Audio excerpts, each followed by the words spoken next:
And then the fourth thing that I help clients do is to optimize their environment. And that one's a little,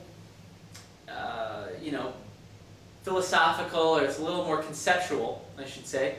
And so I like to make that really concrete by giving people an example. So I usually tell them that in order to, if I notice that I'm getting a little chubby, and I'll notice that if I look in the mirror and I see some chubbiness on my back, I'll be like, wow, it's time for me to do something about it.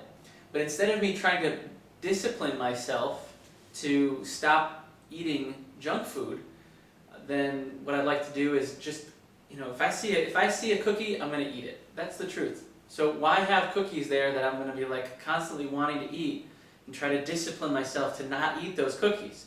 I'll clean out my environment, get rid of all those chocolate chip cookies, and then I'm no longer tempted. And if I get a craving, well, there's nothing around, so it usually only takes a few minutes before that craving goes away. Or worst case scenario, maybe occasionally I'll just drive out and get myself a treat, but now it's not so accessible. So that's one way that you can optimize your environment. You can either optimize your environment by clearing things out that are a problem for you, or you can optimize your environment by adding something in that makes it even easier for you to be successful. For example, I noticed that I wasn't consistently working out, so I hired a personal trainer that we'd have an appointment twice a week. We would consistently be working out at least 2 times a week. So I would even ask, can you think of any parts of your environment where you think could be optimized? And they might have some ideas, they might not, and if they don't, I would just say, that's okay. We'll go more into this later if coaching is something that you decide to go ahead with. But for now, you at least get the idea of some of the things that we're going to work on.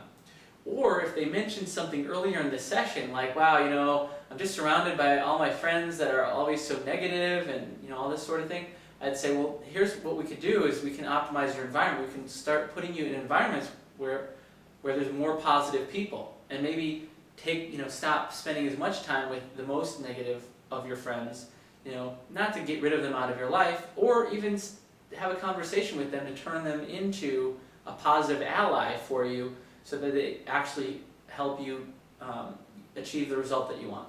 So you can relate those 5 things back to whatever it was that they talked about earlier in the session. And then finally, the last one, the 5th one, is helping clients to master their psychology.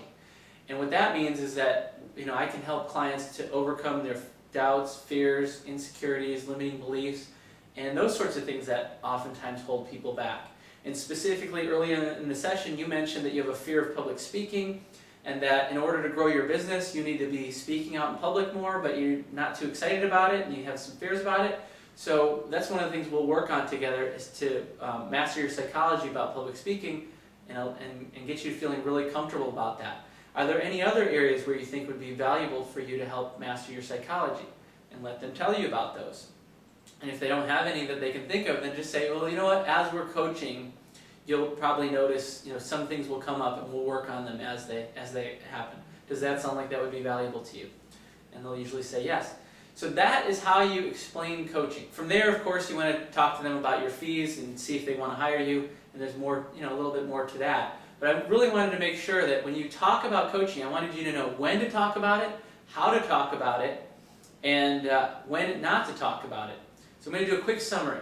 Number 1, I wanted to remind you that when you're out in the world, that you don't actually even want to talk about coaching. You want to talk about results. You want to talk about the thing that people want. So if your target market is business growth, talk about growing their business and the challenges that they're having with growing their business, not about your coaching.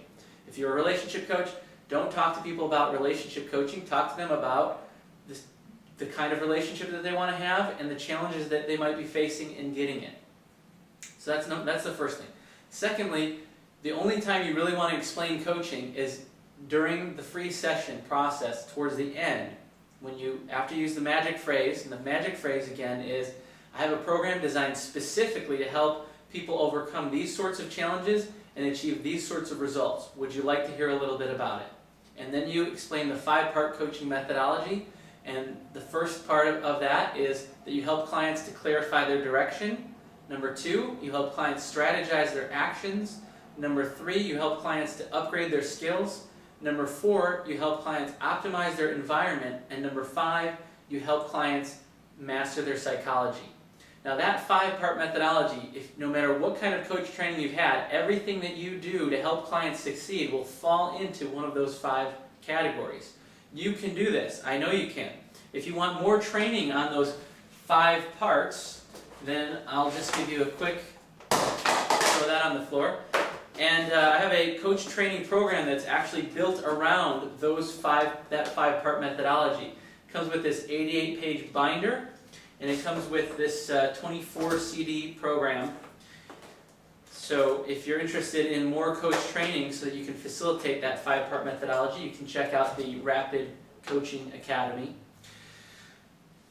I hope you found this video to be extremely valuable to you so that you know how to talk about coaching, when to talk about coaching, when not to talk about coaching, and how to use that explanation of coaching to get you more coaching clients, make you more money, and make a bigger difference in the world. Again, this is Christian Michelson. Go forth, have your best day ever, and let's get people coached.